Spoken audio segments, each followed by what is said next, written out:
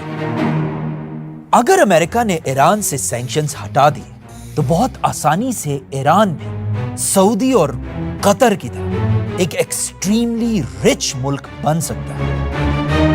Point number 8, atom bomb. اس پورے agreement میں صرف یہ ایک ایسا پوائنٹ ہے جس سے امریکہ کو تھوڑا فائدہ ہو سکتا ہے, کیونکہ ٹرمپ نے یہ جنگ ایٹم بم کے بہانے سے شروع کی تھی اور اب اس ایگریمنٹ میں ایران بھی یہ بات ماننے کو تیار ہے کہ ایران کبھی بھی ایٹم بم نہیں بنائے گا. لیکن یہ بات ایران صرف آج سے نہیں بلکہ پچھلے 23 سال سے کر رہا ہے. آج سے 23 سال پہلے جب امریکہ نے یہی ایٹم بم کا جھوٹا بہانہ بنا کر عراق کے صدام حسین پر حملہ کیا تھا,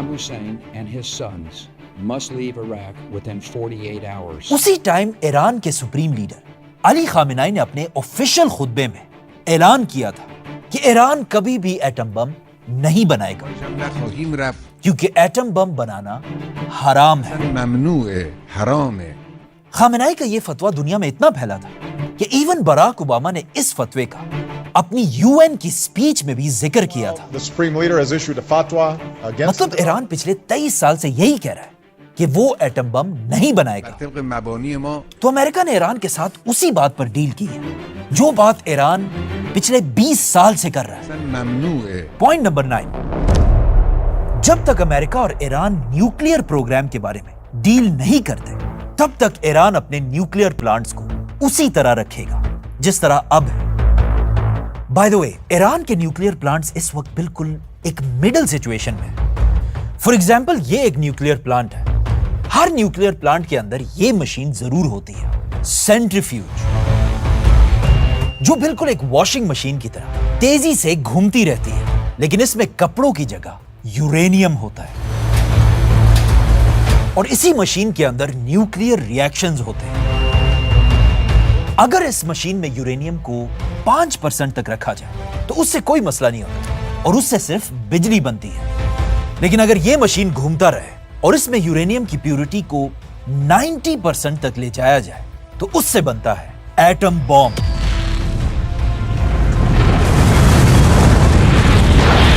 ایران کے نیوکلیئر پلانٹس میں اس وقت یورینیم 60% پر رکھا ہے, مطلب ایٹم بم کے بہت ہی قریب.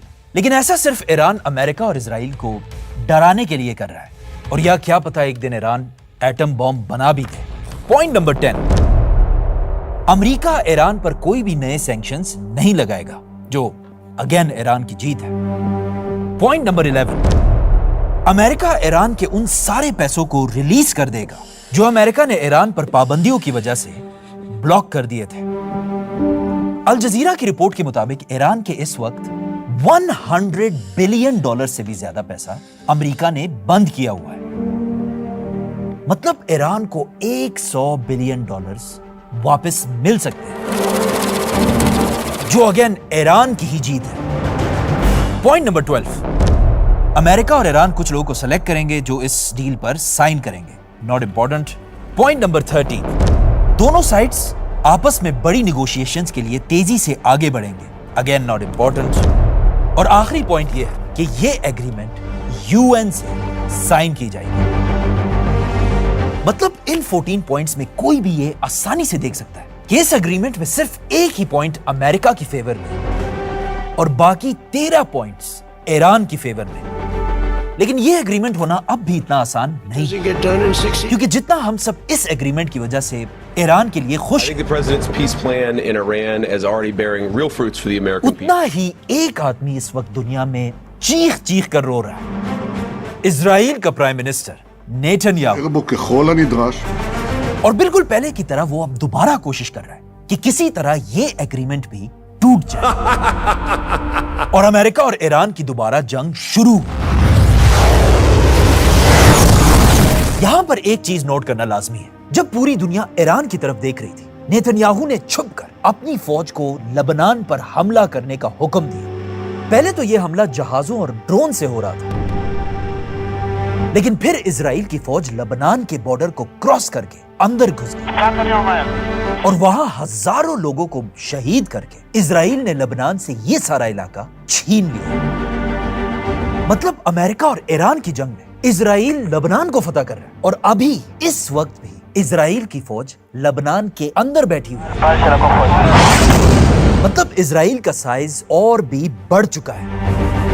تو اب جب امریکہ اور ایران فائنلی یہ جنگ ختم کرنا چاہتے ہیں, اسرائیل اس جنگ کو ختم کرنے کے لیے بالکل تیار نہیں, بلکہ اسرائیل آج بھی ہر کچھ گھنٹوں بعد لبنان پر بار بار حملے کر رہا ہے. کیا ہو, پھر حملہ کر دیا. بلکہ اب اسرائیل اتنا فرسٹریٹ ہو چکا ہے کہ اسرائیل کے پارلیمنٹ میں منسٹرز کھل کھل کر امریکہ اور ٹرمپ کے خلاف باتیں کر رہے ہیں, اور اسرائیل کو چپ کرنے کے لیے امریکہ کا وائس پریزیڈنٹ اسرائیل کو ہی دھمکیاں دے رہا ہے. Netanyahu is fuming. آج سے 3 مہینے پہلے یہ جنگ تب شروع ہوئی تھی جب سپر پاور امریکہ اور اسرائیل نے مل کر اکیلے ایران پر حملہ کیا تھا. لیکن آج یہ جنگ ختم ایسے ہو رہی ہے کہ امریکہ اور اسرائیل آپس میں لڑ رہے ہیں اور وہ اکیلا ایران یہ جنگ جیت رہا ہے. لیکن اس جنگ سے ایک چیز ہم سب کو سیکھنی چاہیے کہ صرف قطر اور پاکستان کے علاوہ اس پوری جنگ میں ایران کی کسی بھی مسلمان ملک نے تھوڑی سی بھی مدد نہیں کی. Islam Abad attaches. اور مدد تو کیا, کچھ مسلمان کنٹریز ایران کے ہی خلاف کھڑے He's fighting with us, by the way. Saudi Arabia has been. اور کچھ فیمس مسلمانوں نے تو ایران کے خلاف ٹویٹس اور گانے بھی ریلیز کیے. لیکن فنی بات یہ ہے کہ ان ٹویٹس اور گانوں کے کامنٹس ہمیشہ بند رہتے تھے, کیونکہ انہیں پتا تھا کہ پوری دنیا کے مسلمان اس جنگ میں اسرائیل اور امریکہ کے خلاف ایران کے ساتھ ہی کھڑے ہیں. سبسکرائب.